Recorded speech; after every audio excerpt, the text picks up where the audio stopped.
नमस्कार। आज हम पढ़ने जा रहे हैं भाषा, व्याकरण एवं लिपि। भाषा समाज में रहने के कारण मनुष्य को आपस में विचार विनिमय करने अर्थात मन के भावों और विचारों को अभिव्यक्त करने के लिए एक माध्यम की आवश्यकता होती है। इस माध्यम को ही भाषा कहा जा सकता है। आदिम अवस्था में मानव भाषा के अभाव में केवल संकेतों से ही अपने विचारों का आदान प्रदान करता रहा होगा। धीरे धीरे मानव विकास के साथ ही भाषा का विकास हुआ। इस दृष्टि से कहा जा सकता है कि मानव विकास का इतिहास भाषा के विकास को निरूपित कर देता है। अपने हृदयगत भावों को वाणी के रूप में सार्थक मौखिक अभिव्यक्ति हृदयगत भावों को वाणी के रूप में सार्थक मौखिक अभिव्यक्ति के लिए मनुष्य जिस साधन का उपयोग करता है उसे सामान्यतः भाषा कहा जा सकता है। यह भाषा का सामान्य परिचय हुआ। अब हम आगे बात करते हैं भाषा शब्द की व्युत्पत्ति की। भाषा शब्द बना कैसे है?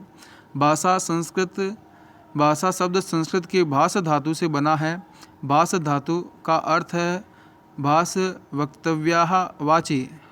व्यक्त वाणी ही भाष धातु में अंतर्गत आती है, अर्थात बोलना जिसे अपन कह सकते हैं, भाषण जिसे अपन कह सकते हैं, वह इस शब्द का अर्थ होता है। परिभाषा: व्यक्त वाणी के रूप में जिसकी अभिव्यक्ति की जाती है उसे भाषा कहते हैं।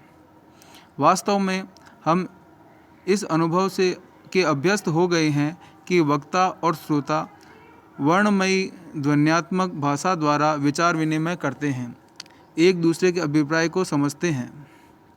अतः हम भावाभिव्यक्ति के सभी साधनों को सामान्य रूप से भाषा कह देते हैं। इस दृष्टि से इंगित मुद्रा, मुख विकार आदि को ही भाषा कहते हैं। जैसे पशु पक्षियों आदि की बोली, इशारों से बात करना या संकेत चिन्ह या सांकेतिक भाषा आदि के द्वारा भले ही भावों की अभिव्यक्ति की जा सकती हो, परंतु उनके लिए भाषा शब्द का प्रयोग औपचारिक रूप से ही किया जा सकता है।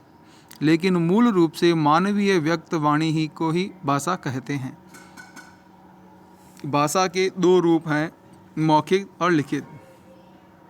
सामान्यतः अगर हम बात करें तो तीसरा रूप सांकेतिक भाषा भी आता है, लेकिन मानक भाषा के अंतर्गत उसका वर्णन नहीं किया जाता है। अतः भाषा के तीन रूप होते हैं, लिखित, मौखिक और सांकेतिक, लेकिन मानक भाषा के दो ही रूप होते हैं, मौखिक और लिखित। मौखिक भाषा: साधारणतया बोलचाल की भाषा को मौखिक भाषा कहते हैं। जैसे नेताजी के भाषण सुनकर जनता उत्साह से भर उठी। यहाँ नेताजी का भाषण मौखिक भाषा का उदाहरण है। लिखित भाषा: जब उच्चारित ध्वनि संकेतों को निश्चित चिन्हों या ध्वनि संकेतों द्वारा लिखकर अंकित किया जाता है उसे लिखित भाषा कहते हैं। जैसे परीक्षार्थी उत्तर पुस्तिका पर प्रश्न हल कर रहे हैं, इसके लिए वे भाषा के निश्चित चिन्हों का प्रयोग कर रहे हैं, अतः ये लिखित भाषा है।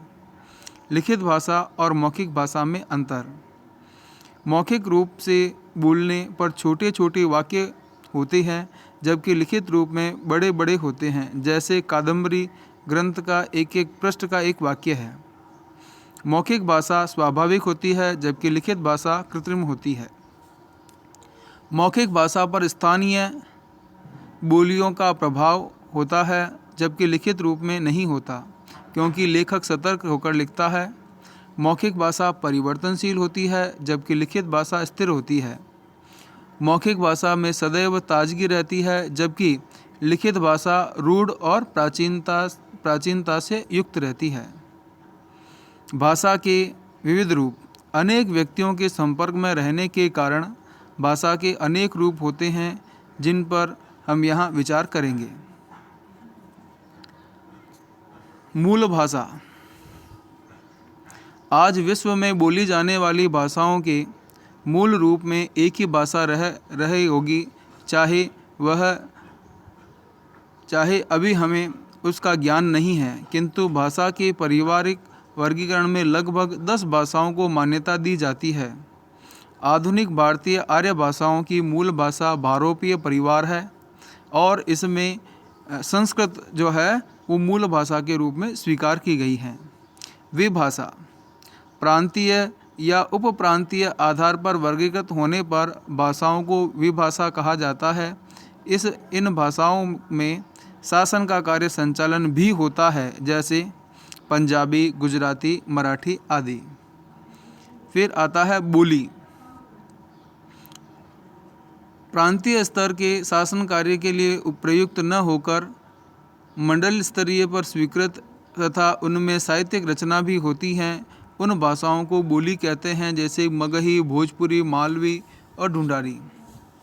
उपबोली प्रत्येक व्यक्ति की भाषा में दूसरे व्यक्ति की भाषा में अंतर होता है। व्यक्तिगत बोली ही सामूहिक रूप में प्रयुक्त होने पर उपबोली बनती है। उसमें बोली और विभाषा की सृष्टि होती है। भाषा की इकाइयाँ इनके बारे में हम पढ़ेंगे कल। धन्यवाद।